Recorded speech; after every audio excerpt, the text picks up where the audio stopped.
18 तारीख के बाद दो चार पांच आदमी को तो चैन बिल्कुल नहीं रहा।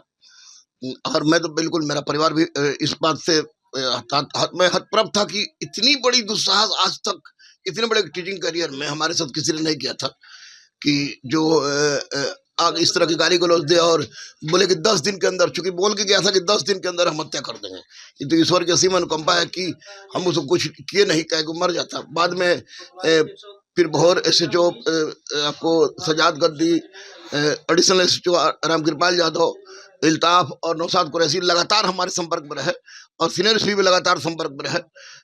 तो निश्चित रूप से इन सब लोग को ग्रेट सैल्यूट, और मैं अपने दोस्त विकास वैभव को एक बहुत ही प्यार भरा सैल्यूट करूंगा कि इस समय में, और ये लोग तो हमारे ये में थे। और मैं अपने पुत्र सौरभ को बहुत बहुत इसके लिए दूंगा कि संकट के समय में जो खड़ा होता है, और यह 11 तारीख से बेचैन था। तो मुझे जब फिर भोर से पता चला कि मुंगेर बरियारपुर के क्षेत्र होगा, तो ये बेचारा भी अपना लगा दिया था। लेकिन अचानक आज देखिए बजरंगबली का आशीर्वाद है कि जब ये लोग दबाव डाले, क्या डाले ये तो पुलिस जाने, लेकिन पुलिस ने हमको जानकारी दे दी थी। और उसके बाद मैं और डर गया था। अगर ये लोग नहीं बोलता कि आज तक पकड़ाएगा, तो बरियारपुर का नाम सुन के कोई भी डर जाएगा भाई। तो हम डर गए थे। लेकिन उसका चचेरा भाई जो भी मेरा स्टूडेंट था वो आया और आके उसने पूरी घटना बताई, और पता चला कि वो मानसिक रूप से विक्षिप्त था, आपको बहुत प्यार करता है। तो हमारे प्यार का मतलब गोलियां मार देना थोड़े होता है। तो फिर उसके इंस्पेक्टर साहब और रामकृपाल ने बात किया, अब उसके पिता से बात किया, फिर बात हुई है DSP साहब को पता चला, सीनियर को पता चल गया, इवन की DGP महोदय को भी पता चल गया। तो पटना पुलिस को, फिर भोर पुलिस को, SSP को ग्रेट ग्रेट ग्रेट सैल्यूट करूंगा। ऐसे मेरे छात्र जितने भी हैं उन लोग को भी ग्रेट सैल्यूट, और स्पेशली टू सौरभ। मानसिक स्थिति खराब होने में तो और डर की स्थिति न है। जैसे पटना में ही एक सदर DSP थे, हम जो सीनियर थे, उनकी शादी में मैं गया था, और शादी के 8 साल बाद उन्हीं का साला उन्हीं के सर्विस रिवॉल्वर से अपनी बहन DSP साहब का और दोनों बच्चे का गोली मारकर हत्या कर देते हैं। तो जो होश में है वो तो पहचान ही रहा है गुरु रहमान कौन है।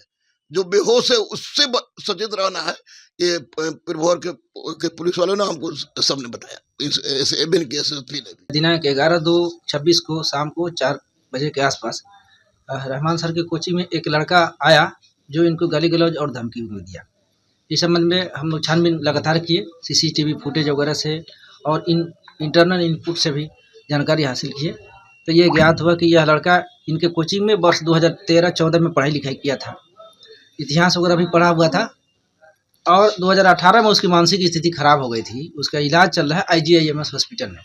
जैसे कि उसके 2 चचेरे भाई भी आए हुए हैं और उसके पिताजी से भी बात हो रही है।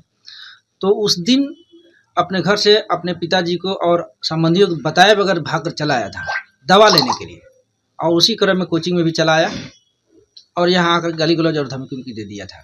यह उसका अभी उनके पिताजी से भी बात हुई है और उसके चचेरे भाई भी आए हुए हैं।